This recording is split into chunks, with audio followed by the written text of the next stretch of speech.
I have been waiting so damn long for this horrible scumbag to get what's coming to him. And of course, it wasn't going to be a one-shot KO. Of course, there would be a battle of some sorts. Otherwise, it'd be a little underwhelming if, we just one-shot Clayman and then they just accept him as Demon Lord. But still, when Xion came in there and kind of JoJo aura, and just to see the bruised and battered face, sure, he immediately healed himself, but man, I'm glad he healed himself, because that means we get to see potentially multiple points of Clayman getting what's coming to him, he heals himself, and we keep the torture going on and on and on. And if it wasn't for Milim, this would have been a very one-sided fight.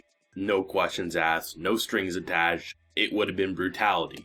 But with Milim being a force of nature, it's gonna be difficult. I mean, I don't know exactly how Rimuru's gonna get out of that one, but at the very least, his allies are doing very well. I'm glad that Beretta was able to jump in, because, I mean, without that, there's still potential that Xion and even Ranga could get jumped on. So, it was a little lopsided, even if they were physically stronger than a lot of someone like Clayman's allies. So it's nice that Beretta was able to jump in after some negotiation about who is the master of what, and ultimately we were able to reach an understanding. I have to say, the dialogue side of this episode was gold. I wasn't sure exactly how Rimuru was going to interact with Clayman, because we know how much Rimuru despises Clayman, but to have him call him a moron and just insult him to his face in front of all these powerful entities, some of which are sleeping, don't give a shit about this meeting at all, others not impressed, others probably ready to strangle a bitch, especially when some people are being labeled as traitors and are conspiring against people.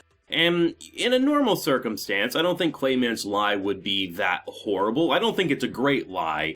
But in different circumstances, there's an argument to be made that Clayman might have been able to convince a couple of people of the bullshit that he was trying to sell. But when you have rules like no brainwashing, which he tried to do on Rimuru, I think everyone buys in to the fact that either Milim is doing something on her own accord, which is why she was willing to get hit, or she is being brainwashed and they're just waiting to see him mess up. Because I don't think anyone in that room takes Clayman as a threat, or that they believe Clayman will end up becoming a Demon Lord. Because honestly, even if, like, in a what-if scenario, Rimuru dies, Clayman gets accepted as Demon Lord, within a week's time, a month's time, he's gonna do some dumb shit that would get himself killed by the other Demon Lords. So really, they have nothing to lose but everything to gain if Rimuru succeeds, right? And if Rimuru fails, well, that was an entertaining spectacle. And to watch the dialogue and watch the lies crack,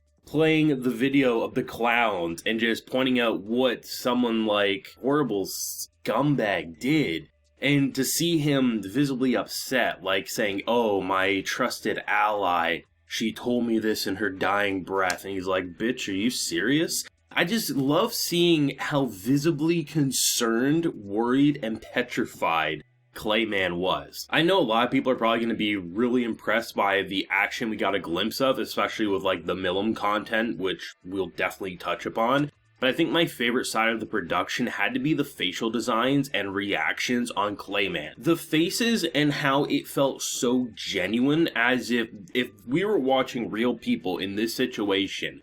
The smugness, to the worry, to the horror, to the pain, to the what do I do, in matters of seconds, the way they fluctuated the cheeks and the chin and just the eyes, like, they didn't need to go as hard as they did there, but they did, and it really sold that performance. And Rimuru's anger, like, he wasn't like that aura was pouring off of him, but the way his eyebrows kind of pointed down, he's like, "I'm gonna kill you," you're like, yeah, Rimuru's actually believing what he's selling. I think everyone in this room is believing it as well. But like I said, the action animation was so good, and I think this is just a taste of what's to come next week. I think Milim is a character who is frightening if she's not on your side, and that first attack that she actually lands, he just avoided most of the damage, and you saw just the skin rip from his face. That is some devastating shit, and I love the idea that the Demon Lords just like put a barrier up. I didn't even think they were going to do that. I thought, oh, the Demon Lords are powerful. They can deal with some little aftermath blow.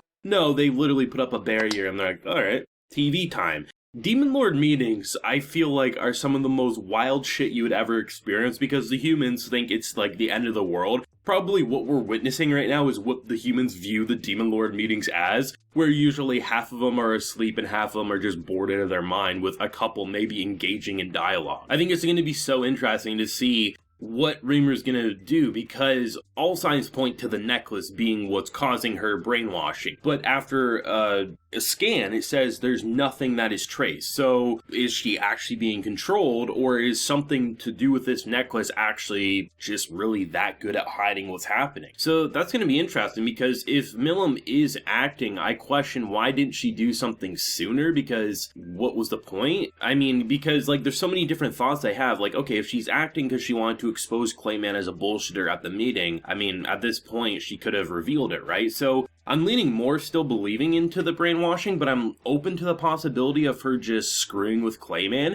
But I'm not sure exactly why, especially given, like, the shit he's actually put her through and her people. But it'll be fun, because if he actually has to defeat Milim, I'm not sure how he'll do that. Because, as far as we know, Milim is of a more powerful level than him, even with all the craziness. Now, granted, with everything that's happened with evolutions, maybe that's not correct anymore. But as it stood before, like, she was higher up. But then again, now that Veldora's popped up, tides have definitely turned, and I think Veldora plus Rimuru could defeat Milim most likely if I understand the characters correctly enough. But still, there's bound to be some twists and turns we don't see coming, and this episode went in. It was funny in ways that probably Clayman wouldn't laugh about, but it was goddamn hilarious as a spectator. And to see just the escalation and the tension, I mean, I'm just expecting next week there's going to be a dude ordering dinner as he watches the match. It's just a UFC fight for them, and I completely live for it. Like, this has been a moment we've been building up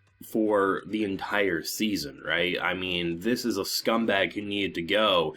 And maybe meetings aren't everyone's cup of tea, but I think this will be a meeting that's most people's cup of tea, because not only do you get that action, not only do they pretty much immediately get into said action, but the tension and the entertaining banter between Rimuru and this scumbag, it was so good. And you need a good villain who's lovable to hate. It's not like I look at someone like him and say, you know what, I wish he never existed in this series. Hell no, I'm glad he exists in this series. It is entertaining beyond words. However, I am wishing for his death, and his death will definitely happen within the next couple episodes. I don't see how they avoid it at this point. There might have been an argument to be made prior to this episode that potentially he gets out of this. I don't think so anymore. It's a fight to the death. One has to walk away a victor, and the other is going to be put 6 feet under. It's just a matter of who, and I think we all know who, and it definitely ain't our boy Rimuru. Let me know your thoughts, though, on this week's episode. How hyped are you for next week? I can definitely say most excited I've ever been for Slime after seeing this great episode. But let me know down below, leave a like if you enjoyed, and subscribe if you're new around here. So until next time, everyone, please take care and have a good one.